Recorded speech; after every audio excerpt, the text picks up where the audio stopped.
praktisi hukum atau pakar hukum sendiri melihat kasus Nikita Mirzani yang divonis 4 tahun oleh Majelis Hakim atas Undang-Undang ITE pemerasan dan pencemaran nama baik, gimana mungkin menanggapi hal tersebut? Kalau secara hukum apakah putusan 4 tahun tersebut sudah objektif atau gimana Bang? Dari jaksa kan nuntut 11 tahun Bang, sedangkan majelis memutus 4 tahun, gimana Bang mungkin Bang?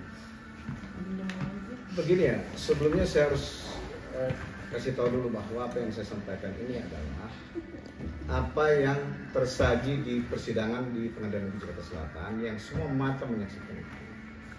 Bahwa banyak hal-hal yang di dalam persidangan yang tidak bisa dibuktikan dalam tanda kutip oleh jaksa sebagaimana apa yang dituangkan dalam surat dakwaannya, termasuk tindak pidana pencucian uangnya yang selaras juga dan senada dengan putusan majelis hakim akhirnya. Yang di dalam tuntutannya kan dia menuntut 4 tahun penjara. Kemudian kalau kita bicara 11 tahun itu tentu nggak mungkin rujukannya pasal 27B ayat 2 Undang-Undang ITE, karena itu ancaman maksimumnya adalah 6 tahun. Nah, kenapa dia sematkan 11 tahun? Dugaan saya itu rujukannya adalah Undang-Undang TPPU, karena itu ancaman maksimumnya 20 tahun. Jadi sehingga dituntut 11 tahun menjadi masuk akal. Nah, kemudian setelah putusan atau vonis, ternyata majelis hakim tidak menemukan ada unsur TPPU di dalam permasalahan Nikita Mirzani ini, sehingga memvonis 4 tahun penjara plus denda 2 miliar ya kalau nggak salah. Nah, yang sebagaimana diketahui dan beredar di mass media maupun di beberapa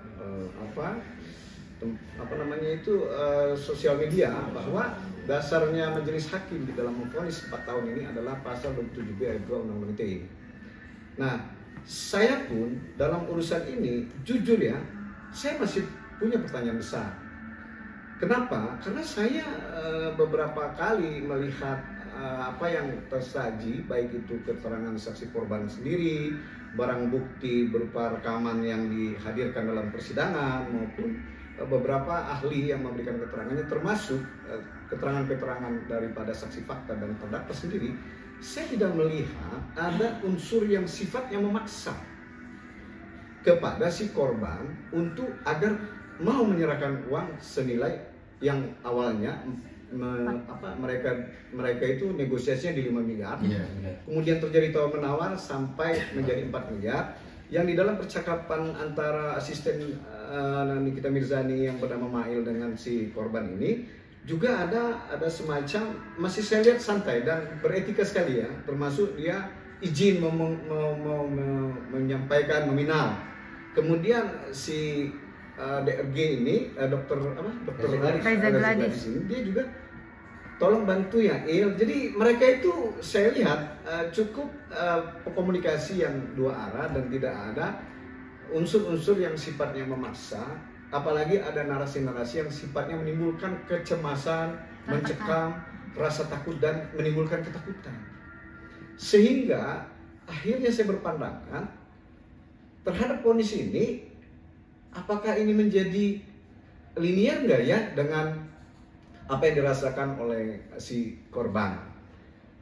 Jadi timbullah pertanyaan besar saya. Tetapi saya tetap menghormati putusan majelis hakim yang menurut saya kan juga ini masih berproses, karena baik jaksa maupun terdakwa punya hak yang sama untuk mengajukan banding.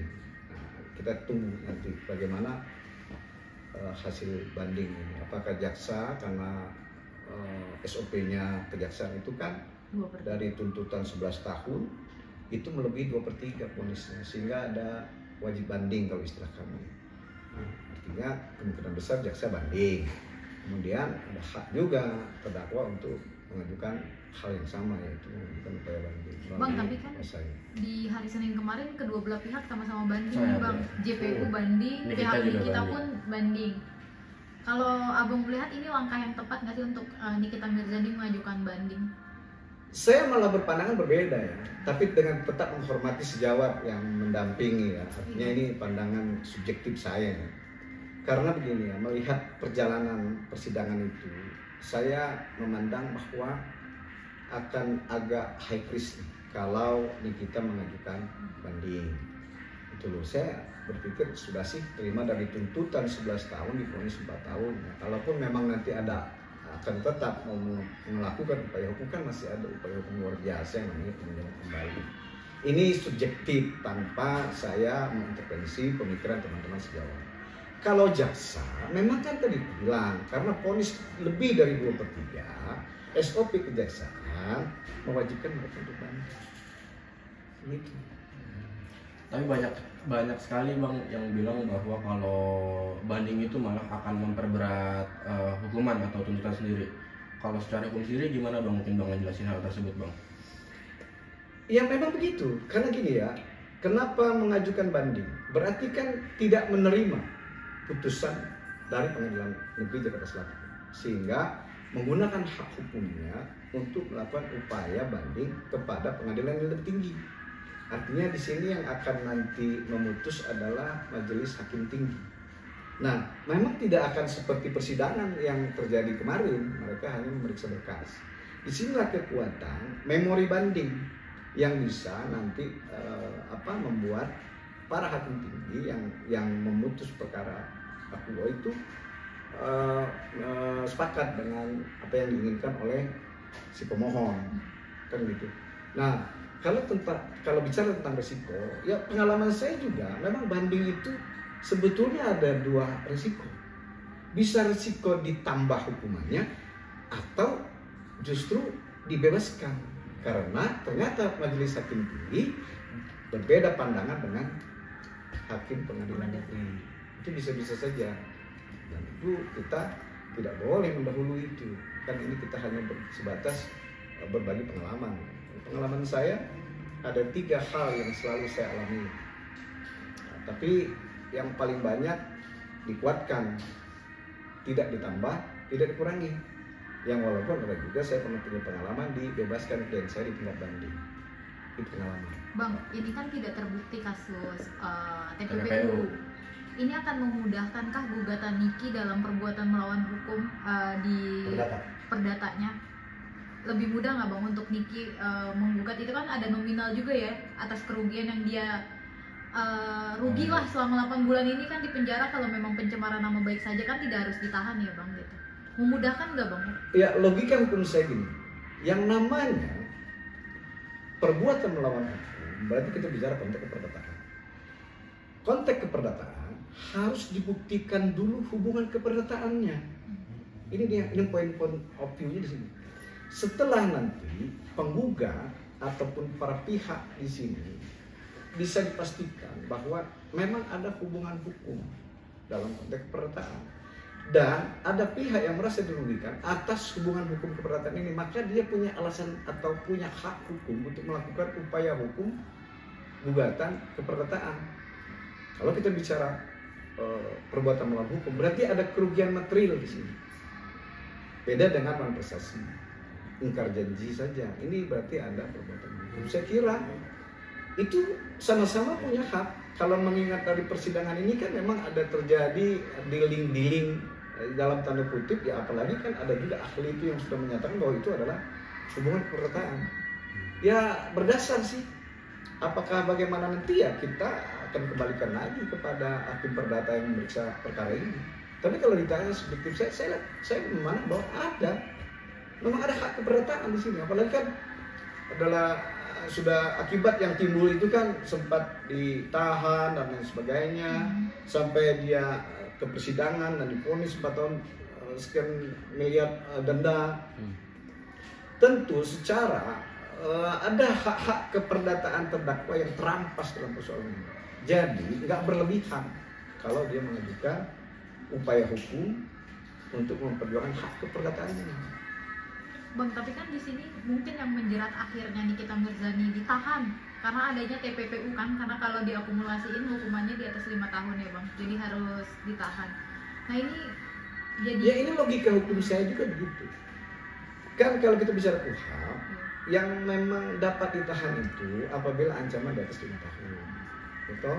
Nah, kalau kita bicara tentang pada masa proses sidik dia kan ditahan tuh.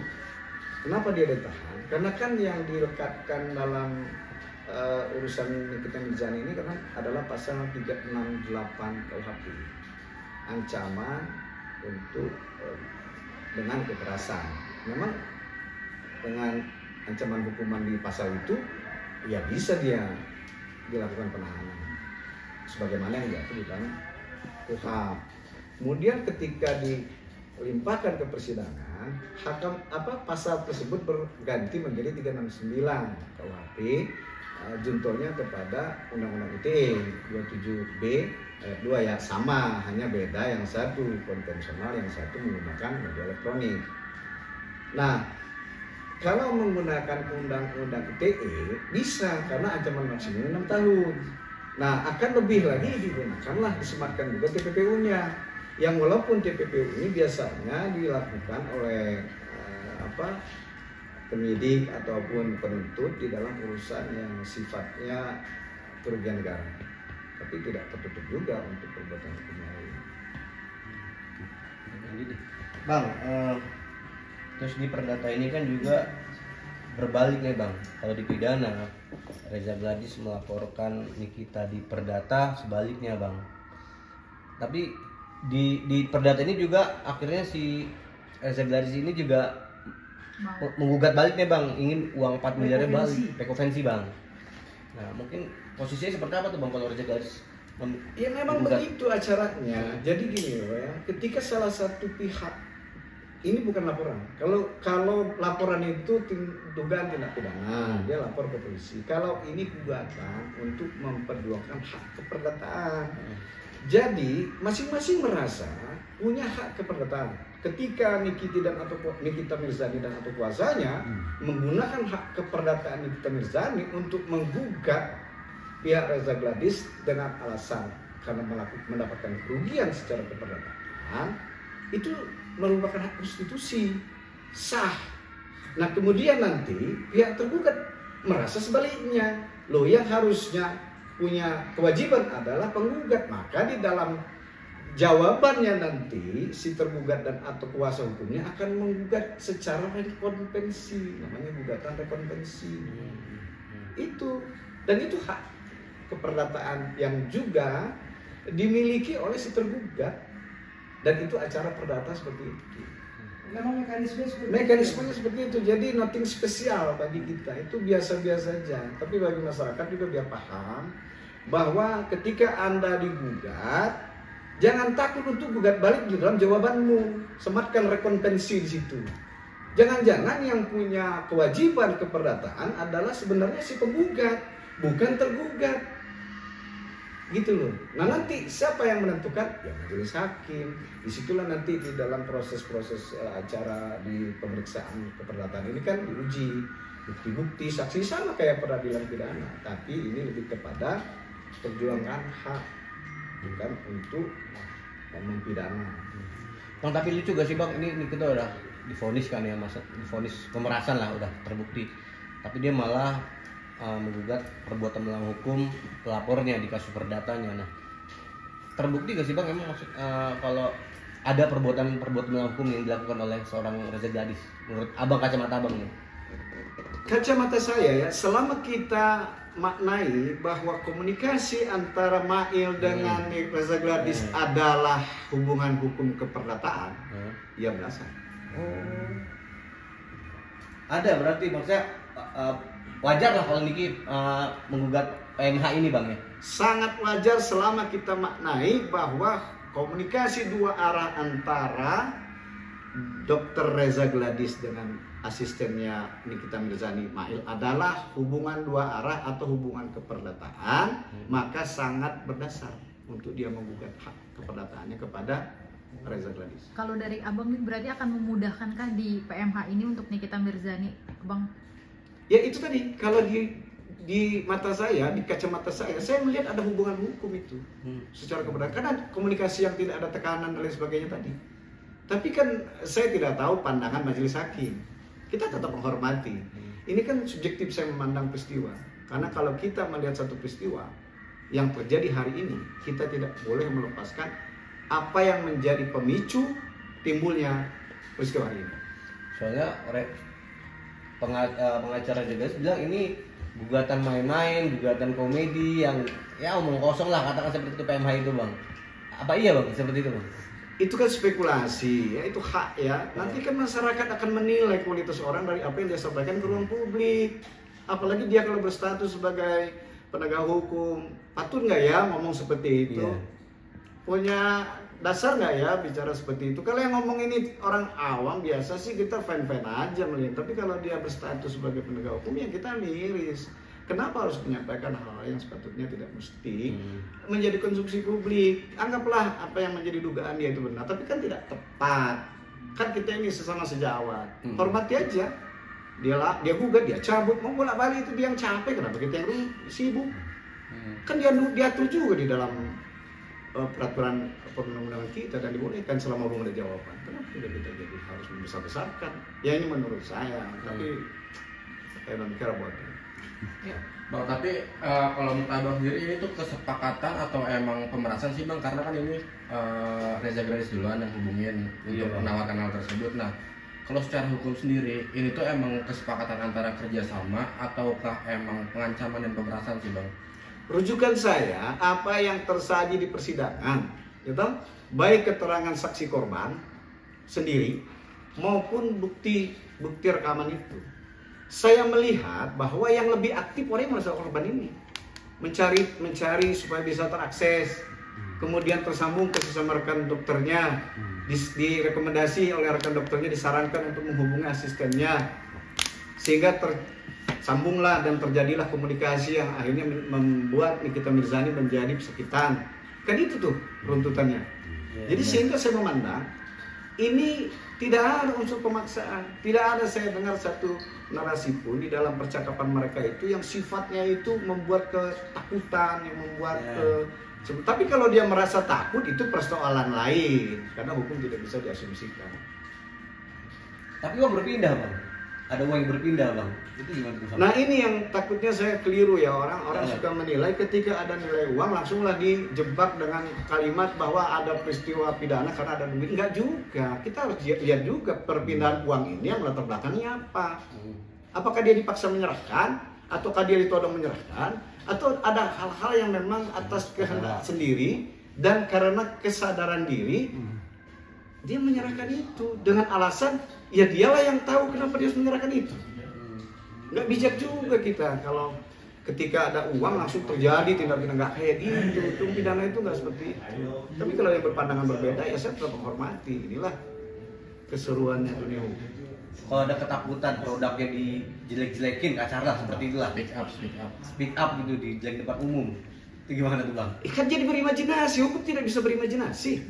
Kan itu akhirnya dia berimajinasi sendiri bahwa merasa ketakutan atas sesuatu hal sehingga dia melakukan hal yang tidak semestinya. Atau kalau memang saya lihatnya yang tersaji di persidangan itu toh dia bukannya akan diancam dan lain sebagainya, tapi diserang pribadinya sehingga takut terancam kredibilitas dia sebagai dokter lah. Terus fisik, ada body shaming dan lain sebagainya. Kalau memang dia merasa diperlakukan seperti itu, kenapa dia tidak lapor polisi? Kan itu sudah menyerang kehormatan itu.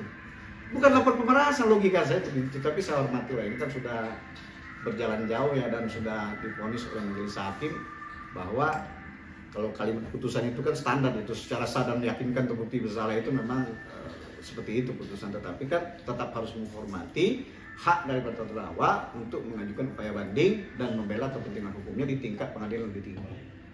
Begitu bos. Berarti kalau berbicara vonis 4 tahun ini terdakwa ini belum bisa bernapas lega atau belum bisa dikatakan bebas sesuai dengan kata masih ada kemungkinan naik turun berarti menurut abang ya?